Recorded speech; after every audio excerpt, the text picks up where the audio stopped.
নমস্কার, দেখছেন ইসিসিএন খবর। আপনাদের সাথে আমি কোয়েল। শুরুতেই হেডলাইন্স।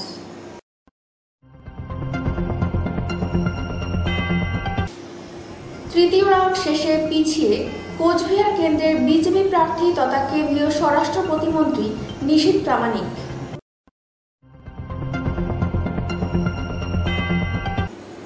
শিলিগুড়ি কলেজে গণনা কেন্দ্র।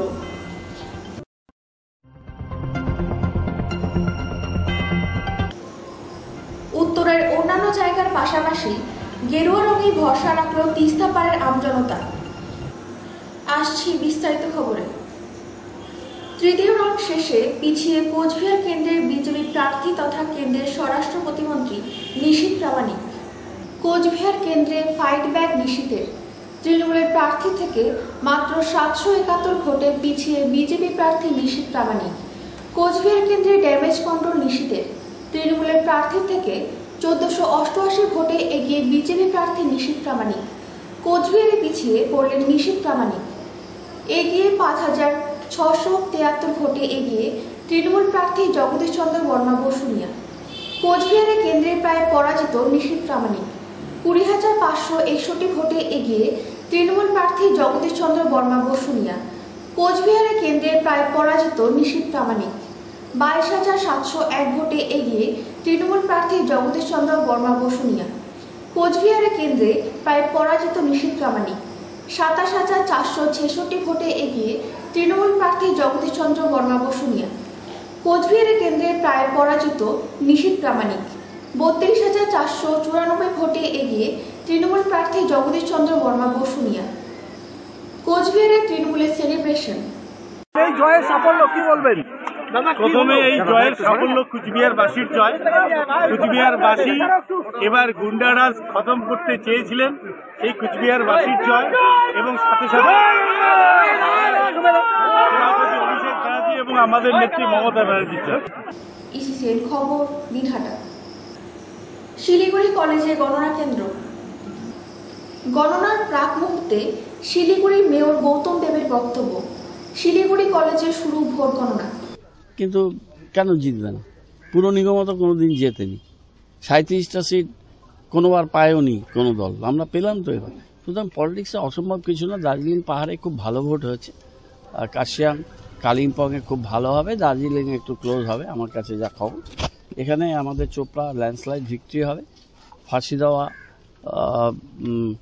ক্ষেত্র বিধানসভা ভালো হবে, একটু হাড্ডাহাড্ডি হতে পারে আমাদের খড়িবাড়ি, মাটিগাড়া, নকশালবাড়ি গতবার থেকে অনেক বেটার। শিলিগুড়ি ভালো ফাইট দিয়েছে, ভালো হবে। খোশ মেজাজ দেখা যাচ্ছে সকাল থেকে। আমি তো খোশ মেজাজে থাকি। এটা আমার 77 থেকে 24, 47 বছর ইলেকশনের প্রক্রিয়ার সাথে থাকা। প্রচুর হারা দেখেছি, প্রচুর জেতা দেখেছি। 2004 সালে মমতা ব্যানার্জি একা হয়ে গেছে, সেটাও দেখেছি। এক বনাম 41-এর লড়াই ছিল বাংলায়, সেখান থেকে ঘুরে এসেছিল 2009 সালে। তা এই উত্থান পতন দেখেছি, জীবন মৃত্যুর সন্ধিক্ষণে ছিলাম, সুতরাং সহজভাবে নিতে শিখেছি।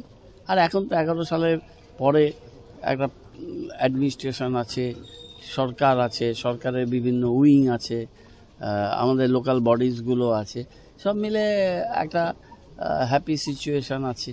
আর এই জায়গাটা যেখানে কাউন্টিং হচ্ছে, এই জায়গাটা তো জন্ম, এখান থেকে 200 মিটার দূরে আমার বাড়ি।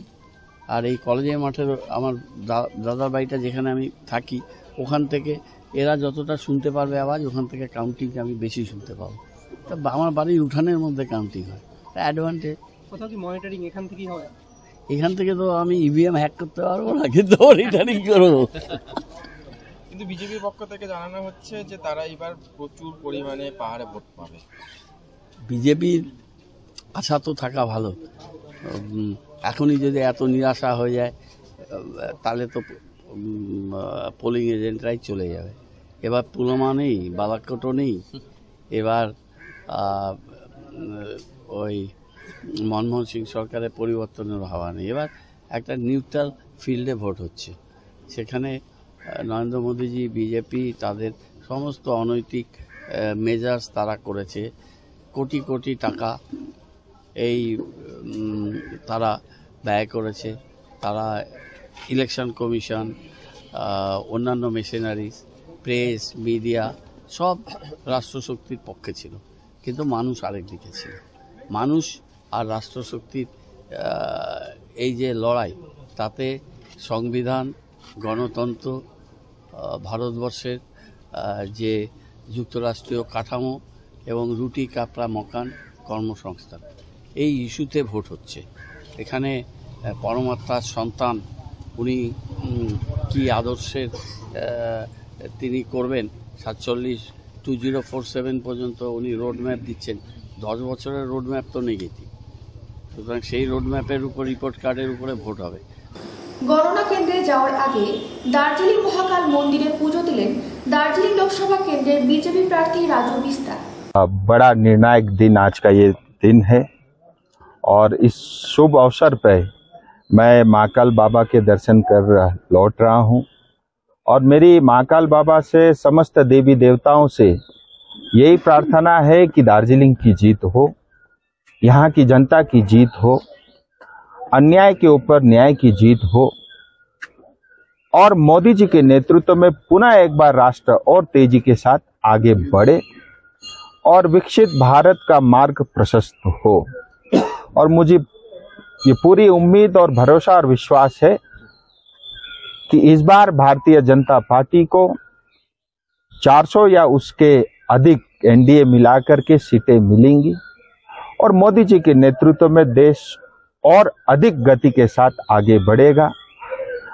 मैं समस्त जनता से यही प्रार्थना करता हूं कि आपका प्यार, आपका विश्वास और आपका भरोसा बना रहे और मैं निस्वार्थ भाव से निरंतर आपकी सेवा और आपके साथ, आपके दुख में और सुख में हमेशा ही खड़ा रहूंगा। ইসিসিএন খবর, দিনহাটা। উত্তরের অন্যান্য জায়গার পাশাপাশি গেরুয়া রঙে ভরসা রাখল তিস্তা পাড়ের আমজনতা। 2019 সালের থেকে ভোটের সংখ্যা কমে গেলেও রাজ্য জুড়ে ওঠা সবুজ ঝড়কে কিছুটা হলেও যেন ফিকে করে দিল উত্তরের গেরুয়া ঝড়, যার মধ্যে অবশ্যই যুক্ত হল তিস্তা পাড়ের জলপাইগুড়ি লোকসভা আসনের গণদেবতারা। 2019-এর পর 2024 সালেও জলপাইগুড়ি লোকসভা আসনে জয়ী হলেন পেশায় চিকিৎসক ডক্টর জয়ন্ত কুমার রায়। মঙ্গলবার সকাল থেকে গণনা শুরু হওয়া থেকে নিকটতম প্রতিদ্বন্দ্বী তৃণমূল কংগ্রেস দলের প্রার্থী নির্মলচন্দ্র রায়কে প্রায় 86,000 ভোটের ব্যবধানে পরাজিত করে অবশেষে শেষ হাসি হাসলেন বিজেপি প্রার্থী ডক্টর জয়ন্ত কুমার রায়। আছে, আশা করছি 7টার মধ্যে আমরা সার্টিফিকেট পেয়ে যাব, তখনই ফাইনাল বলতে পারবো যে মার্জিনটা আমার এক্স্যাক্টলি। দাদা, দক্ষিণবঙ্গের ফলাফল এতটা খারাপ হলো না? আমি একটা জিনিস, দেখুন, আমি দক্ষিণবঙ্গের ব্যাপারটা নিয়ে অতটা বেশি করিনি, কারণ আমি তো নিজে ওখানে ভোট পরিচালনা করিনি। তবে অনেক জায়গায় আমি গেছিলাম, যেটা মনে হয়েছিল যে দক্ষিণবঙ্গের মানুষও আমাদের সাথে আছে।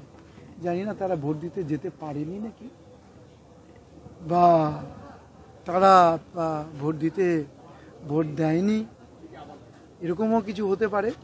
যারা আমার মনে হয়েছিল তারা আমাদেরকে সাপোর্ট করে, সুতরাং সেই থেকে আমার এক্স্যাক্টলি বলা সম্ভব না। তবে নিশ্চয়ই আমাদের আগামী দিনে আমরা ভালো করব।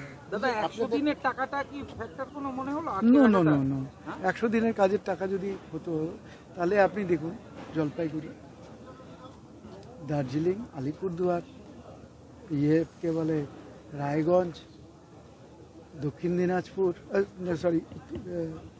দিনাজপুর মানে বালুরঘাট আর কি, উত্তর মালদা, আমরা তো যেরকম ছিলাম সেরকমই আছি। একটা সিটি আমাদের করেছে।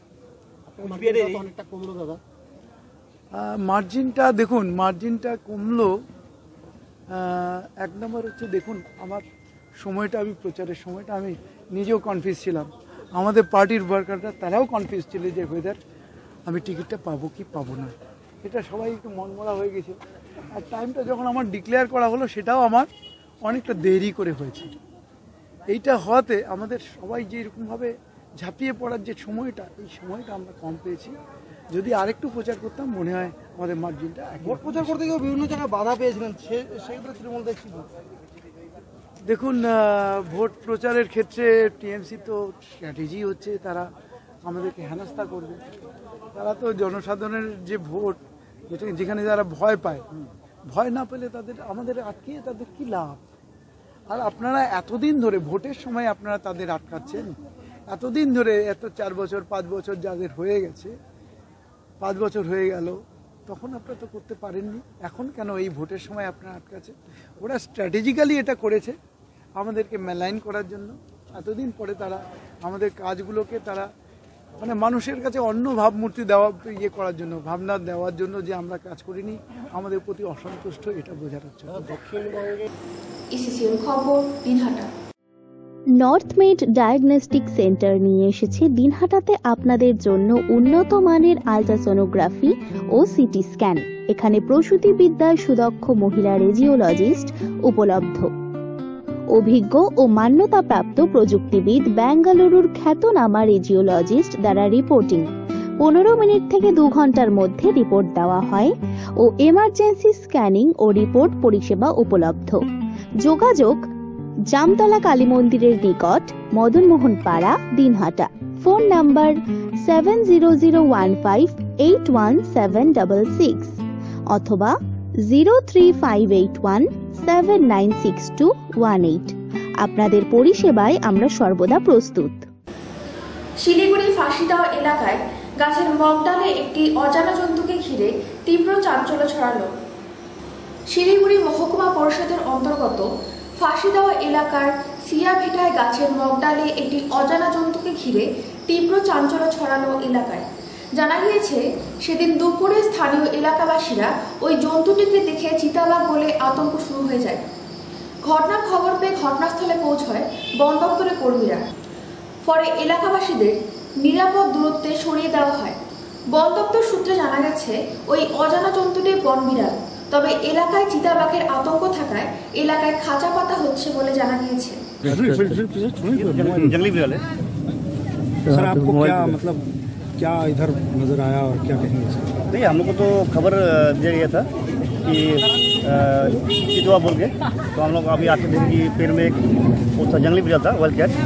वो सिर्फ गाँव से जब निकलता है वो मुर्गी जो हाथ है वही खाने के लिए, बात की उतना नुकसानदायक नहीं है। तो कहाँ से ये आया था और कहाँ चला गया कोई? ये तो हम लोग अभी एकदम बोल नहीं पाएंगे यहाँ से आते। ये क्या वाइल्ड था या वाइल्ड था। ইসিসিএন খবর, দিনহাটা। গণনা শুরু হওয়ার আগে সাময়িক উত্তেজনা। দক্ষিণ মালদা কেন্দ্রের বিজেপি প্রার্থী শ্রী রূপা মিত্র চৌধুরীর দেহরক্ষীরা মোবাইল ফোন নিয়ে গণনা কেন্দ্রের ভেতরে ঢোকায় গন্ডগোলের সূত্রপাত। যদিও পরে পরিস্থিতি স্বাভাবিক হয়। ঘটনায় তীব্র ক্ষোভ প্রকাশ করেছেন তৃণমূল কংগ্রেস প্রার্থী শাহনাজ আলী রায়হান। এর পাশাপাশি ইংলিশ বাজার বিধানসভা কেন্দ্রে গণনা শুরু হওয়ার মুহূর্তে বিভিন্ন দলের এজেন্টরা কথা কাটাকাটিতে জড়িয়ে পড়েন। পরে সদর মহকুমা শাসক এসে পরিস্থিতি স্বাভাবিক করেন। ইসিসিএন খবর, দিনহাটা। ইসিসিএন খবর এখনকার মতো এ পর্যন্তই। আপনারা দেখতে থাকুন ইসিসিএন খবর, সবার মাঝে সবার সাথে।